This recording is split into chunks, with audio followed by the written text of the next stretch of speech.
Blunty's adventures in ultra-compact content creation. Alright, a couple of teeny tiny but kind of important accessories for the DJI Osmo Pocket in this little case here. This little case actually comes with one of the accessories, but I put both in here just for convenience sake. So these are, as you can see here, lens filters. Now, there's a couple of different ones in here. The one on the top here is a wide angle, we'll come back to that, but this one here is an ND filter. And if you're not sort of deep into cameras, ND stands for neutral density. And it is a tinted lens that's designed, and the neutral density part is, you know, you might notice this with some sunglasses. You put sunglasses on, they kind of tint the light so it looks a bit orange or a little blue, things like that. Neutral density filters are specifically designed for camera use, and there you see the ND there, we'll get to the number in a sec, but designed for camera use so they don't affect color balance at all. They don't affect the way colors match up, they don't tint. Now these things are identified by number, and the higher the number is, the darker they go. So an ND8 is a nice little middle ground you find probably most useful for something like the DJI Pocket here when you're shooting outdoors in sunlight to help manage that shutter speed. But I can talk about this thing, or I can actually just try and show you the difference. So this just attaches magnetically, so it pops on there.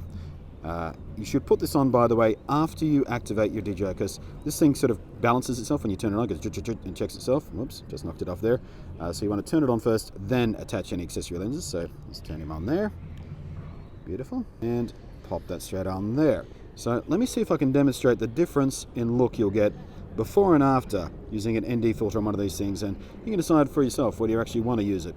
I want to start you off without any labels, because my theory is most people won't be able to tell the difference. Your average viewer won't be able to tell the difference. Those of you who work with cameras and know what you're doing will very easily be able to tell the difference. And even those who don't and can tell the difference, do you even care? It depends quite a lot on the type of content. It's one reason I don't really bother with ND filters.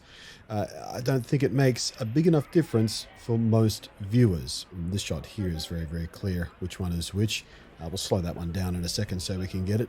But I mean, knowing how to use an ND filter, having an ND filter is important. And here we are with the labels, by the way. What you're looking for is motion. The ND filter lets us, turn down the sensitivity of the camera, basically, which lets us slow down the shutter speed. In bright light, you kind of have to have a high shutter speed because your ISO only goes down so low and everything. So sometimes your only option is to have high shutter speed. So an ND filter lets you cut the amount of light down, lets you slow down the shutter, which in turn gives you a more natural motion blur. About twice the shutter speed versus your frame rate is the average rule of thumb.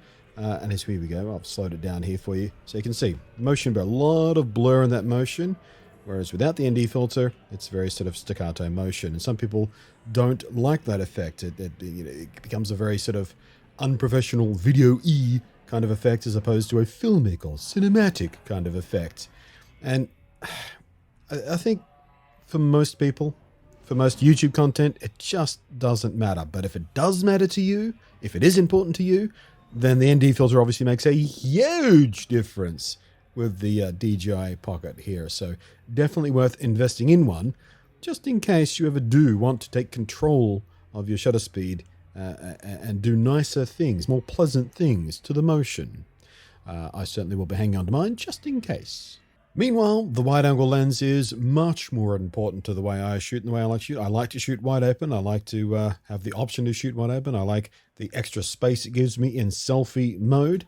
It magnetically attaches to the front of the DJI Osmo Pocket's lens, just like the ND filter does. And I like just having an option for a wider shot and a sort of less wide shot, a default shot. So I'm just going to let some of this test footage here run side by side so you can see the kind of difference to the field of view that you can get. And if you're working in tight spaces, and of course show floors are tight spaces, there are lots of booths, there's not often a lot of room in the booth, and you've got people moving around you, so you don't always have the room to be able to stand back to get sort of an equivalent field of view with the standard lens. So yeah, having the wide-angle lens is absolutely what I would consider one of the essential accessories for the DJI Osmo. My only complaint about it is the magnetic attachment is a little bit soft, so I'm always worried about sort of it falling off or me knocking it off and it tumbling to the ground and never seeing it again. But that actually hasn't ever happened to me yet, so just a bit of paranoia.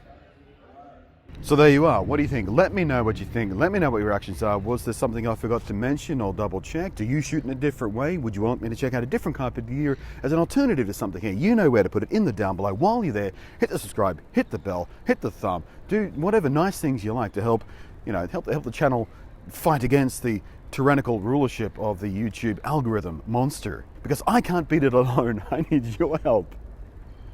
Is that audience engagement? Am I doing it right?